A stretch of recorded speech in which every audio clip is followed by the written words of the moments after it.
It's a cool summer evening, and we're sitting at a little outdoor cafe around the corner from her apartment. And I order a glass of wine, and she says, no, you can't have wine because you're in between sessions and you need to be clear and present and focused and have a clear mind. It's 1984, and the sessions are the Werner Erhard Seminars Training, or EST. And I'm taking it, and it spans 2 weekends. It's 60 hours, and it's 30 hours a week, and I have just finished the first weekend. So now I'm in between sessions, in the middle. I order a glass of wine. She says no, and I say, but wine clears my mind. She did the EST a couple of years ago, and she said that it changed her life and that I need it. And then she reminds me for like the 100th time that EST is about experiencing the experience. It's about who you are. It's not about what you have or what you do or what you don't have. It's about the self as self. And I am listening to this for like the 100th time, and in my mind I'm thinking, well, this self wants to experience the experience of having a glass of wine by myself. I need some self-improvement. It's 2006 and I've just turned 40. And I'm about to start this massive new job. I got a big promotion. And look, I don't know if it's the turning 40 thing or the new job, but every single thought in my head right now is about self-renovation. My nightstand is full of books about self-improvement and self-enlightenment, experience, the self as self. I'm into self-care, self-love, self-trust. I've read it all.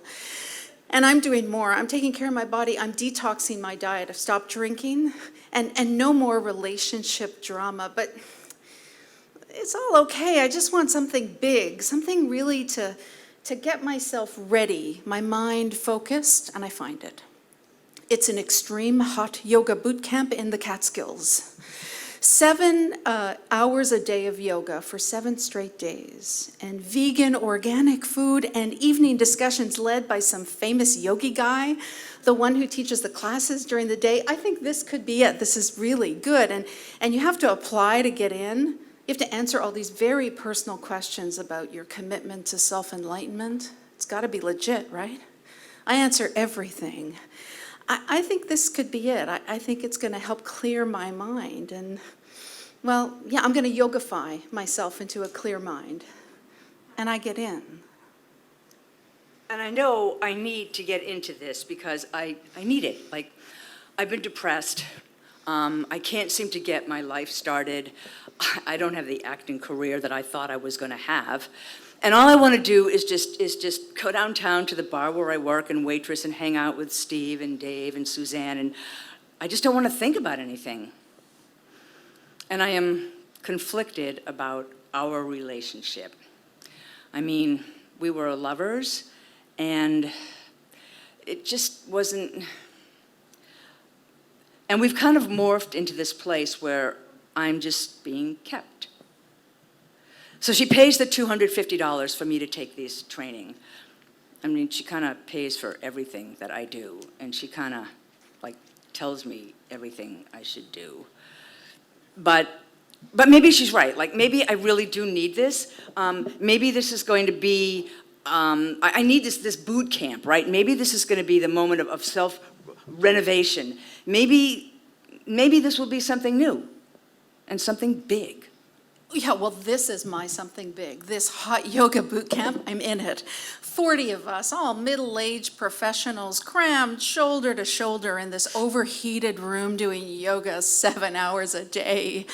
And the first day, well, it's brutal and intense because I've never done any yoga before. And maybe a couple of classes at the Y, but nothing like this. And so I'm learning the poses easily, and I like the vegan organic diet and the yoga all the time. And well, by day 2, with all the stretching and the heat, my body is contorting like a warm pretzel. And famous yogi guy, he even says we're all starting to smell a lot better. He says we're sweating out all our meat vibes and bad relationship vibes. I don't know if that's true. It's kind of weird, but I do feel better. I'm sweating a lot, and I feel rinsed out. I feel euphoric. I'm so euphoric, I buy a bunch of yogi swag from the Yogi Guy, including a 24 CD box set of guided audio yoga sessions. I don't think I'm ever going to do this, but it's so exciting. I feel confident. And yeah, I'm talking about yoga differently now. I call it my practice. Like, yeah, my practice was great today. How was your practice? Yeah, I feel like my mind is getting clearer. I'm all in. I'm all in. Yeah. But this training is just like brutal and intense. I mean, I am crammed in. There's like hundreds of us, shoulder to shoulder. I'm in this giant auditorium in this like convention center, and there's no note-taking, there's no watches, there's no snacking, no drinking water, no sleeping through the discussions. And on the stage is this famous like leader guy, and around him he's got these like trainers. And I'm looking at these guys on the stage, and I'm thinking, well, how come these guys get to have a drink of water? Because like I see these little Dixie cups under their chairs. And how come these guys get to go to the bathroom? Because I'm figuring when they walk off the stage, they're going to the bathroom, right? But for us, there's just no way out.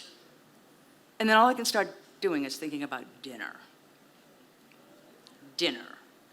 I'm at a KFC with the people that I'm sitting in the row with, my new friends. I'm at a KFC. Now, I have never been into a KFC because I don't like fried chicken, I don't like mashed potatoes, but I am so hungry. So we order a bucket of crusty chicken parts.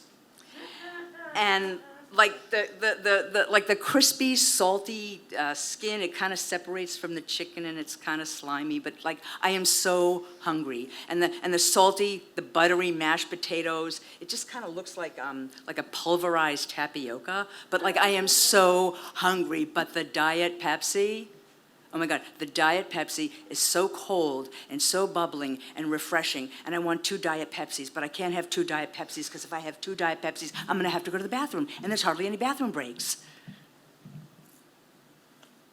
Midnight, I took a cab back uptown to her apartment, and I'm kind of tired, but I feel like euphoric.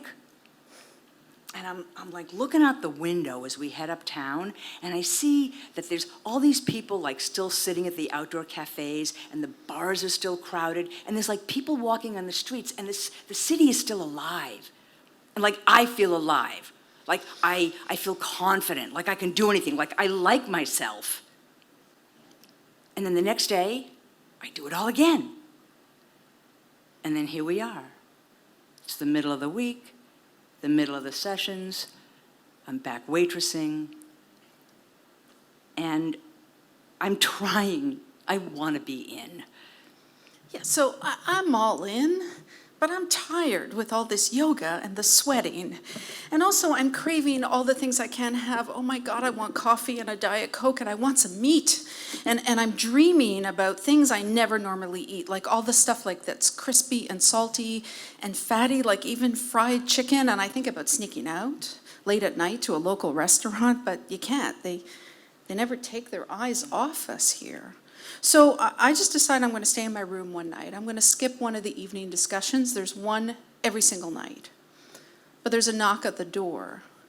It's the famous Yogi Guy's assistants. They've come to get me.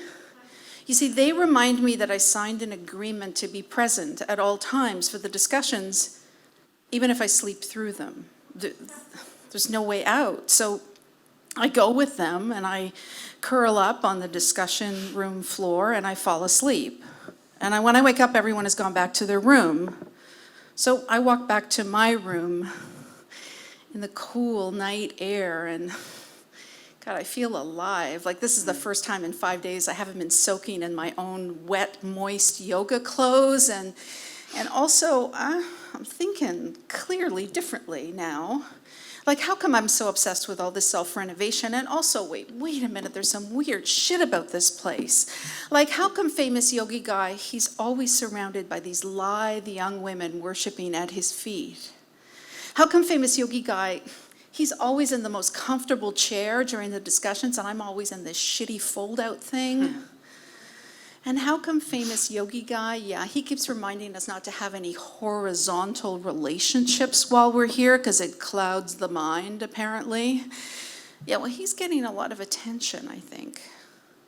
I'm not having any horizontal relationships, but I've made some friends, and we talk about this place, this obsession we have as 40-year-olds to want to self-renovate, and also the weird obsession with how we smell in this place. And look, here's the thing. The yoga's great. It's just everything else might be bullshit. Yeah, I'm thinking that this might be bullshit because after the EST graduation, they expect you to take workshops, which of course she pays for and wants me to do. I mean, there's workshops in like friendship and stewardship and entrepreneurship and relationships, which I am not going to touch. And anything with like a ship suffix is a workshop. So I go to the leadership workshop. Only I don't go to the leadership workshop.